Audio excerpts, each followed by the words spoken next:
지금 당장 스마트폰을 꺼내서 주거래 은행 계좌를 확인하고 그 계좌의 연 이율을 조회해 보세요. 혹시 금리가 연 0.1%라고 찍혀 있지 않습니까? 그렇다면 여러분은 지금 이 순간에도 은행에 돈을 기부하고 있는 겁니다.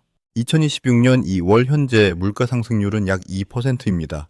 은행 입출금 통장 금리는 보통 0.1%입니다. 이 두 숫자의 차이가 무엇을 의미하는지 아십니까? 여러분이 1억 원을 은행에 넣어두면은 숫자는 그대로인데 1년 뒤 그 돈으로 살 수 있는 물건의 양은 190만 원어치가 줄어든다는 뜻입니다. 아무것도 안 했는데 돈이 삭제되는 겁니다.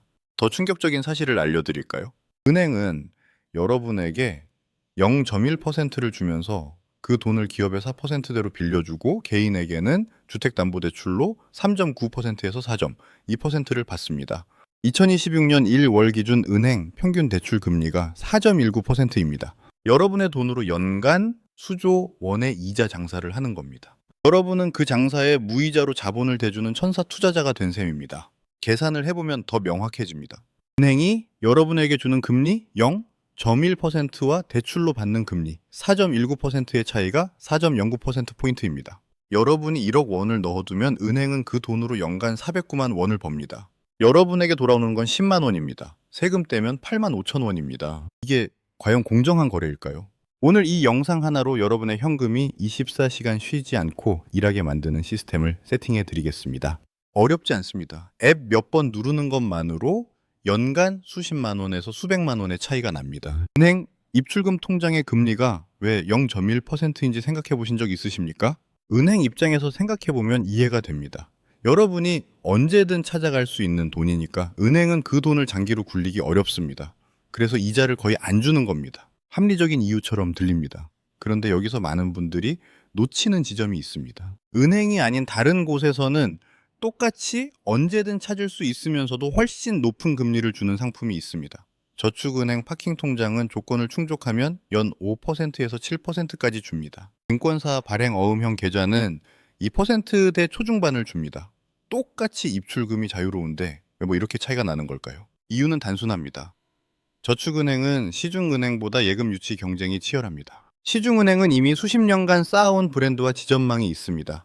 급여 이체나 공과금 납부처럼 생활과 밀접하게 연결되어 있어서 고객이 쉽게 떠나지 않습니다. 굳이 높은 금리를 줄 필요가 없는 겁니다. 반면 저축은행은 다릅니다. 시중은행만큼 인지도가 없으니 고객을 끌어오려면 금리로 승부해야 합니다. 그래서 같은 입출금 통장인데도 시중은행보다 수십 배 높은 금리를 제시합니다. 증권사는 또 다른 이유가 있습니다. 증권사 계좌에 들어온 돈은 채권이나 어음 같은 당이 금융상품에 투자됩니다. 그 수익의 일부를 고객에게 돌려주는 구조입니다. 은행처럼 예대마진으로 장사하는 게 아니라 운용 수익을 나누는 방식이니까 금리가 다를 수밖에 없습니다. 1억 원을 기준으로 계산해 보겠습니다. 시중은행 입출금 통장에 넣으면 연 이자가 10만 원입니다. 세금 떼면은 약 8만 5천 원 정도 남습니다. 한 달로 나누면 약 7천 원입니다. 커피 한 잔 값도 안 됩니다. 같은 돈을 증권사 발행 어음형 계좌에 넣어 연 2.45%라고 가정해 보겠습니다. 연이자는 약 245만 원입니다. 세후 약 207만 원 정도가 남습니다. 한 달로 환산하면 약 17만 2천 원입니다. 결국 두 선택의 차이는 연간 약 198만 원입니다. 저축은행 파킹 통장 고금리 구간을 활용하면은 연 5%에서 7%를 받을 수 있습니다. 물론 고금리가 적용되는 금액에는 한도가 있습니다. 보통 30만 원에서 100만 원 사이입니다. 그래도 그 구간만큼은 확실히 높은 금리를 받을 수 있습니다. 여기서 중요한 건 이게 어려운 투자가 아니라는 겁니다. 주식처럼 원금이 줄어들 위험도 없습니다. 앱을 깔고 계좌를 만들어서 돈을 옮기기만 하면 됩니다. 그런데 왜 많은 사람들이 이걸 안 할까요? 대부분의 사람들이 현금 관리에 신경을 안 쓰는 이유가 있습니다. 첫 번째는 귀찮기 때문입니다. 월급이 들어오면 그냥 그 통장에 두는 게 편합니다. 공과금도 빠지고 카드 결제도 되니까 굳이 옮길 이유를 못 느낍니다. 여기서 생각해 볼 게 있습니다. 왜 월급 통장을 그 은행으로 정했습니까?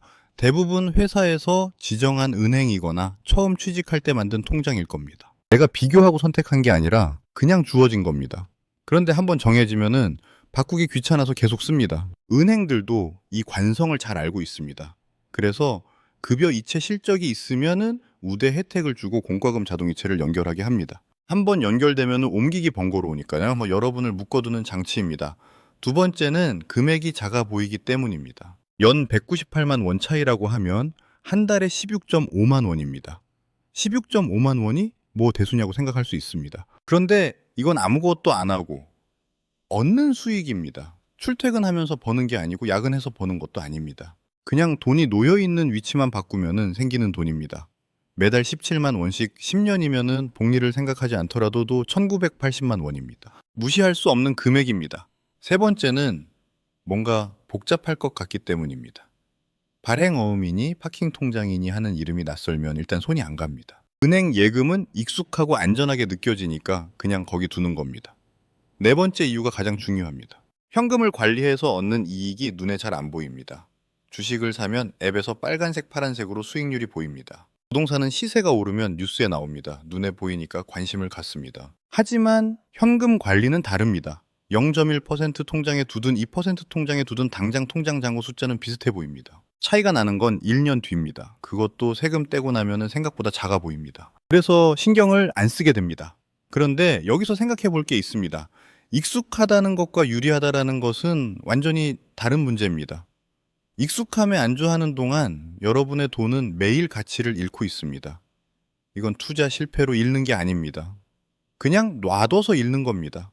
물가가 오르는 속도보다 내 돈이 불어나는 속도가 느리면 실질적으로 손해입니다. 2026년 1월 기준 물가 상승률 2%는 여러분의 현금을 매년 2%씩 갉아먹고 있다는 뜻입니다. 은행이 주는 0.1%로는 이걸 막을 수 없습니다. 물가를 감안한 걸 실질 금리라고 부릅니다. 명목 금리에서 물가 상승률을 뺀 값입니다. 0.1%에서 2%를 빼면은 마이너스 1.9%입니다. 여러분이 은행에 돈을 맡기는 순간 실질적으로 연 1.9%씩 가치가 깎이고 있다는 뜻입니다. 이건 어려운 투자 이론이 아닙니다. 산수입니다. 그런데 많은 사람들이 이 산수를 안 합니다. 왜냐하면 통장에 찍힌 숫자는 줄어들지 않으니까요. 숫자가 그대로면 손해가 아니라고 착각합니다. 하지만 돈의 가치는 숫자가 아니라 그 돈으로 뭘 살 수 있느냐로 결정된다라는 걸 명심해야 합니다. 2023년에 8,000원이던 국밥이 2026년에는 1만 원이 됐습니다. 통장에 8,000원이 그대로 있어도 이제 국밥을 못 사는 겁니다. 이게 인플레이션이 돈을 갉아먹는 방식입니다. 그러면은 대안이 뭐냐? 크게 세 가지가 있습니다. 증권사 계좌와 저축은행, 파킹 통장, 그리고 인터넷은행, 파킹 통장입니다. 이 세 가지를 어떻게 조합하느냐에 따라 여러분의 현금 효율이 완전히 달라집니다. 먼저 증권사 계좌부터 설명드리겠습니다. 증권사에서 운영하는 CMA, 종합자산관리계좌라는 게 있습니다. 입출금이 자유롭고 하루만 맡겨도 이자가 붙습니다. 은행 입출금 통장이랑 사용법은 똑같은데 금리가 훨씬 높습니다. 그런데 같은 증권사 계좌라도 종류에 따라 금리가 다릅니다. 크게 네 가지 유형이 있습니다. 환매조건부 채권형, 머니마켓 펀드형, 머니마켓 랩핑형, 그리고 발행 어음형입니다. 이름이 복잡해 보이지만 핵심만 알면 됩니다. 환매조건부 채권형은 가장 기본적인 유형입니다. 증권사가 보유한 채권을 담보로 고객에게 돈을 빌린 뒤 이자를 지급하는 방식입니다. 채권이라는 담보가 있으니 비교적 안전합니다. 금리는 보통 1%대 후반에서 2% 초반입니다. 머니마켓 펀드형은 단기 금융상품에 투자하는 펀드에 돈을 넣는 방식입니다. 금리가 시장 상황에 따라 변동됩니다. 수익률이 높을 때도 있고 낮을 때도 있습니다. 발행 어음형이 보통 금리가 가장 높습니다. 2026년 2월 기준으로 수시형이 연 2.2%에서 2.5% 수준입니다. 다른 유형들은 이보다 조금 낮은 경우가 많습니다. 발행 어음이 뭐냐? 쉽게 말하면은 증권사가 발행하는 당위 차용증입니다. 증권사가 여러분에게 돈을 빌리고 그 대가로 이자를 주는 겁니다. 담보 없이 증권사의 신용만으로 발행하기 때문에 위험도가 다른 유형보다 높습니다. 그래서 금리도 높은 겁니다. 그런데 여기서 중요한 점이 있습니다. 발행 어음형 계좌를 만들 수 있는 증권사가 한정되어 있습니다.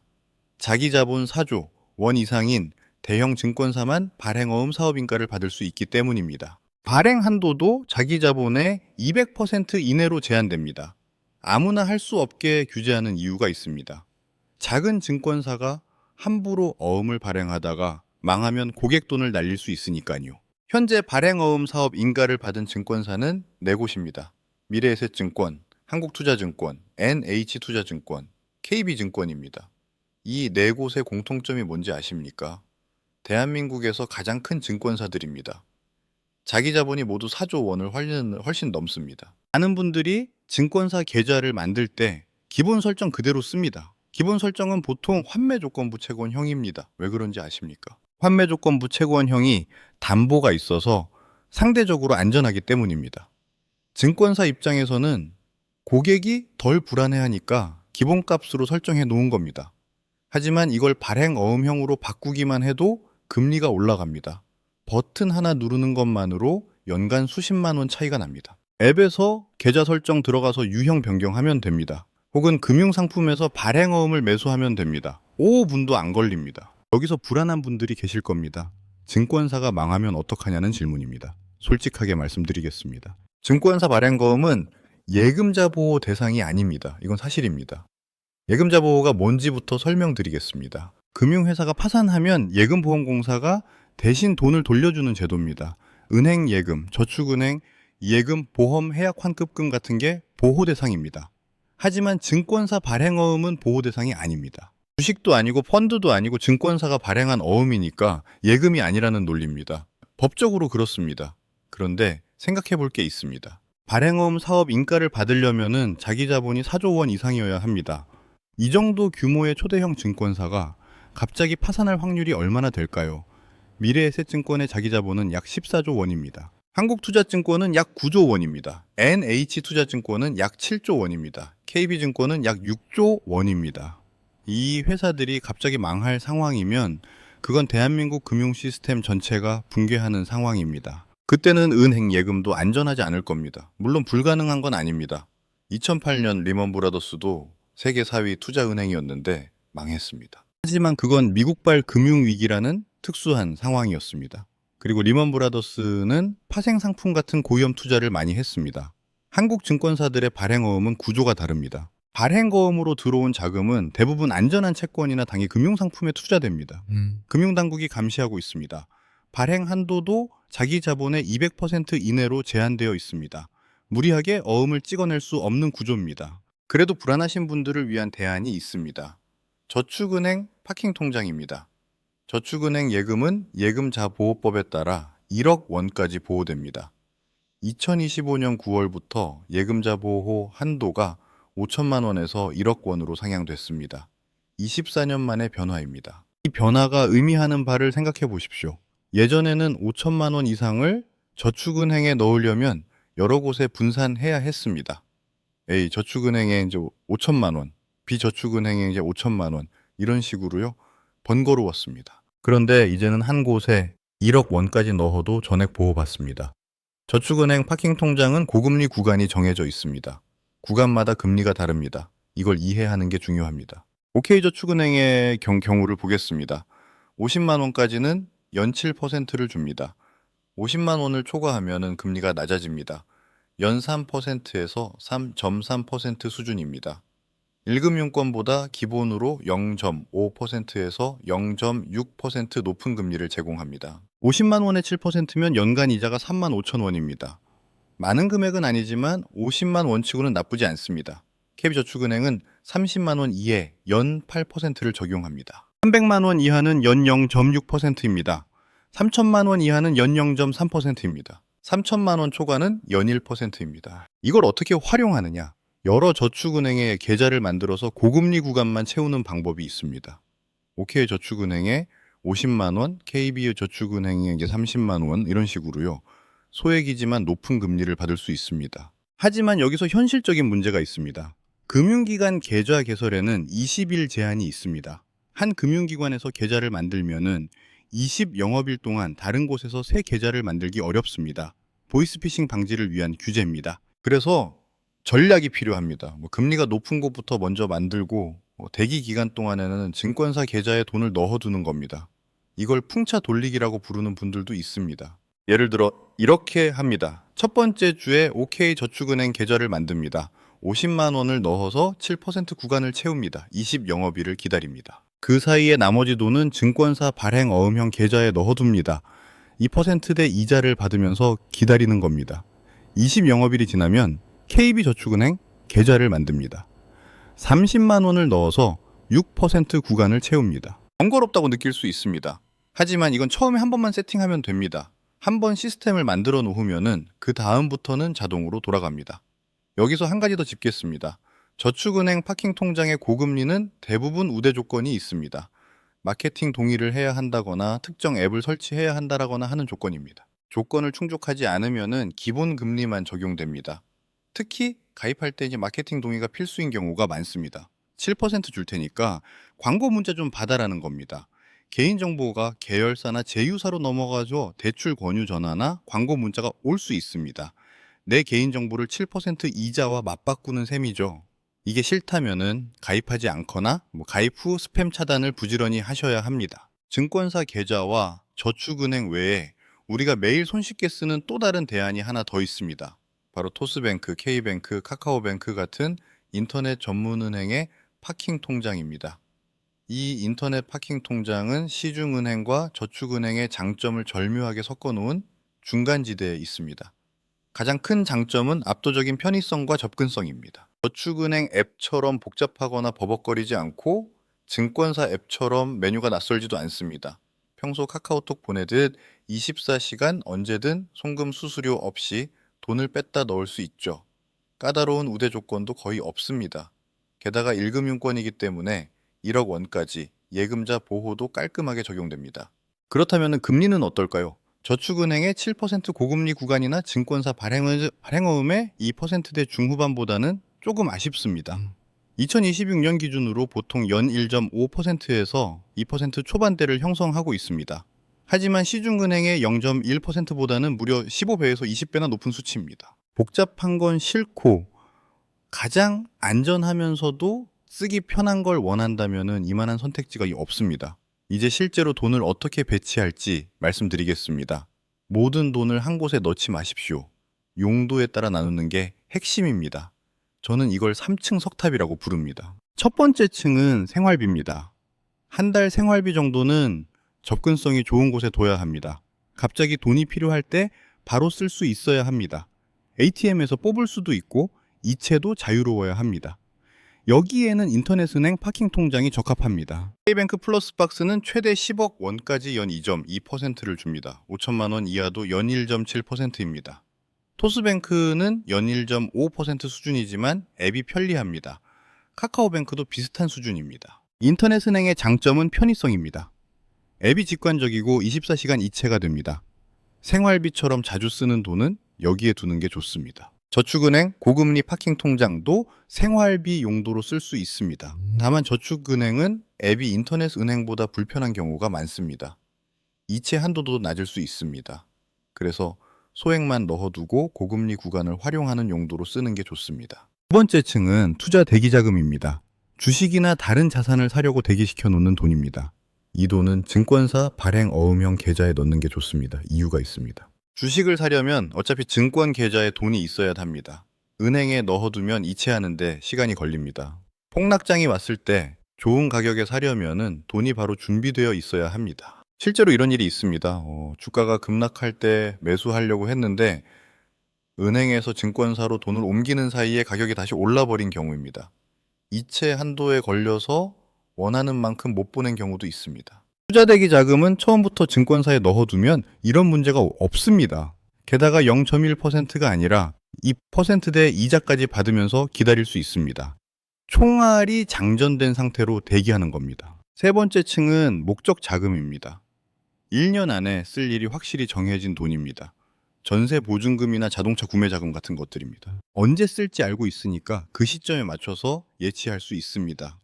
이 돈은 특판 정기예금이나 발행어음 약정형에 넣으면 됩니다. 만기를 정해두고 더 높은 금리를 받는 방식입니다. 수시형보다 약정형이 금리가 높습니다. 다만 중도 해지하면 이자를 깎이니까 진짜 쓸 일이 없을 때만 넣어야 합니다. 6개월 뒤에 전세금 돌려받아서 쓸 거면은 6개월짜리 상품에 넣으면 됩니다. 이 세 가지를 조합하면 이렇게 됩니다.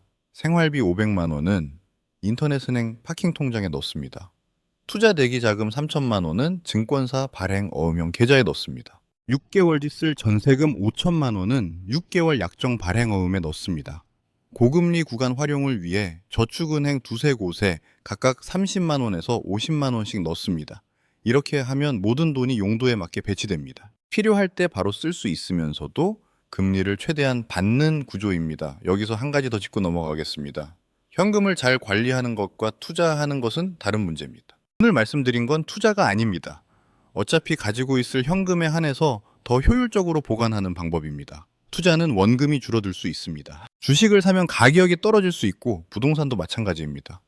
하지만 오늘 말씀드린 파킹 통장이나 발행 어음형 계좌는 원금이 보장됩니다. 저축은행은 1억 원까지 예금자 보호가 되고 증권사 발행 어음도 실질적인 위험은 매우 낮습니다. 그래서 이건 투자를 잘하고 못하고의 문제가 아닙니다. 그냥 알고 있느냐, 모르고 있느냐의 차이입니다. 같은 현금을 가지고 있으면서 누구는 연 0.1%를 받고 누구는 연 2%를 받습니다. 1억 원 기준으로 연간 200만 원 가까이 차이가 납니다. 10년이면 2천만 원입니다. 복리로 계산하면 더 큽니다. 반론이 있을 수 있습니다. 귀찮은데 그 정도 금액을 위해 이것저것 할 필요가 있느냐는 겁니다. 충분히 이해합니다. 시간도 비용이니까요. 그런데 이렇게 생각해 보십시오. 처음 세팅하는데 걸리는 시간이 얼마나 될까요? 증권사 앱 깔고 계좌 만드는데 30분이면 됩니다. 발행 어음형으로 설정 바꾸는데 5분입니다. 저축은행 파킹 통장 만드는 것도 비슷합니다. 한번 세팅해 놓으면 그 다음부터는 신경 쓸 게 없습니다. 월급 들어오면 자동이체로 분배하면 됩니다. 연간 100만 원 이상의 추가 수익을 위해 딱 한 번 1시간 투자하는 겁니다. 시급으로 따지면은 100만 원짜리 1시간입니다. 물론 현금이 많지 않은 분도 계실 겁니다. 1천만 원밖에 없으면은 연간 차이가 20만 원 정도입니다. 적은 금액처럼 보일 수 있습니다. 하지만 이건 습관의 문제입니다. 1천만 원일 때 이 습관을 들여놓으면 나중에 1억 원이 됐을 때도 자연스럽게 관리하게 됩니다. 부자들이 왜 부자인지 아십니까? 돈을 많이 벌어서만이 아닙니다. 돈이 새는 구멍을 철저하게 막기 때문입니다. 0.1% 통장에 돈을 방치하는 건 구멍 뚫린 양동이에 물을 붓는 것과 같습니다. 지금 당장 실행할 수 있는 단계를 정리해 드리겠습니다. 1단계입니다. 스마트폰에서 대형 증권사 앱을 다운받으십시오. 미래에셋증권, 한국투자증권, NH투자증권, KB증권 중 하나면 됩니다. 비대면으로 계좌 개설하는데 10분이면 됩니다. 신분증만 있으면 됩니다. 2단계입니다. 계좌 설정에서 발행 어음형으로 변경하십시오. 기본 설정이 환매 조건 부채권형일 겁니다. 이걸 발행 어음형으로 바꾸면 금리가 올라갑니다. 앱마다 메뉴 위치가 다른데 보통 계좌 관리나 설정 메뉴에 있습니다. 키움증권 같은 일부 증권사는 발행 어음형 CMA 설정이 따로 없는 경우가 있습니다. 이런 경우에는 앱 내 금융상품몰에서 발행 어음이라는 상품을 직접 검색해서 매수해야 합니다. 3단계입니다. 시중은행 입출금 통장에 있는 여유 자금을 옮기십시오. 생활비로 쓸 돈만 남기고 나머지는 증권사로 이체하면 됩니다. 이체하는 순간부터 금리가 적용됩니다. 4단계입니다. 저축은행 파킹 통장도 만들어 보십시오. 오케이, 저축은행이나 KB저축은행 앱을 다운받으면 됩니다.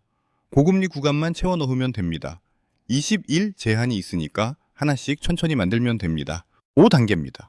자동이체를 설정하십시오.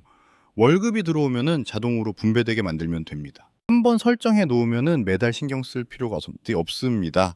마지막으로 정리하겠습니다. 첫째, 은행 입출금 통장에 돈을 방치하지 마십시오. 물가 상승률보다 낮은 금리는 실질적인 손실입니다. 2026년 현재 물가 상승률 약 2%인데 은행이 주는 0.1%로는 이걸 막을 수 없습니다. 매년 1.9%씩 돈의 가치가 깎이고 있는 겁니다. 둘째, 증권사 발행 어음형 계좌를 활용하십시오. 4개 대형 증권사에서 만들 수 있고 연 2%대 금리를 받을 수 있습니다. 미래에셋증권, 한국투자증권, NH투자증권, KB증권 중에서 고르면 됩니다. 특히 투자 대기 자금은 여기 넣어두면 기회가 왔을 때 바로 대응할 수 있습니다. 셋째, 저축은행 파킹 통장의 고금리 구간을 활용하십시오. 예금자 보호 한도가 1억 원으로 상향됐으니 안심하고 쓸 수 있습니다. 여러 곳에 분산해서 고금리 구간만 채우는 전략도 있습니다. 오케이, 저축은행 50만 원, KB저축은행 30만 원 이런 식으로요. 넷째, 용도에 따라 돈을 나누십시오. 생활비는 접근성 좋은 인터넷은행 파킹 통장에 넣습니다. 투자 대기 자금은 증권사 발행 어음형 계좌에 넣습니다. 목적 자금은 약정형 상품에 배치합니다. 이 세 가지 층으로 나누면 효율이 극대화됩니다. 오늘 말씀드린 내용은 어려운 투자 기법이 아닙니다. 그냥 돈을 놓는 위치를 바꾸는 것 뿐입니다. 같은 돈인데 어디에 두느냐에 따라 연간 수십만 원에서 수백만 원의 차이가 납니다. 이 영상을 보고도 아무것도 안 하시면 내일도 은행에 1천 원을 기부하시는 겁니다. 누군가는 이렇게 말할 수 있습니다. 나는 현금이 별로 없어서 상관없다고요. 물론 현금이 많지 않은 분도 계실 겁니다. 1천만 원밖에 없으면 연간 차이가 20만 원 정도입니다. 적은 금액처럼 보일 수 있습니다. 하지만 적은 돈일수록 더 악착같이 굴려야 합니다. 복리의 마법 때문입니다. 1천만 원을 0.1% 통장에 10년 두면 이자는 고작 10만 원 붙습니다. 하지만 4% 시스템에 넣어두면 10년 뒤 480만 원이 더 불어납니다. 돈이 적을 때 관리하는 습관을 들여놔야 나중에 큰 돈이 생겼을 때도 자연스럽게 돈이 새는 구멍을 막을 수 있습니다. 지금 당장 앱을 켜서 발행어음을 검색해 보십시오. 그 검색 한 번이 여러분의 10년 뒤 자산을 바꿀지도 모릅니다. 여러분은 지금 어떤 통장에 돈을 넣어두고 계십니까? 금리가 몇 %인지 알고 계십니까? 오늘 영상 보시고 한번 확인해 보시기 바랍니다. 댓글로 여러분의 현금 관리 방법도 공유해 주시면 다른 분들께도 도움이 될 겁니다. 영상이 유익하셨다면 구독과 좋아요 부탁드립니다. 영상 제작에 큰 힘이 됩니다.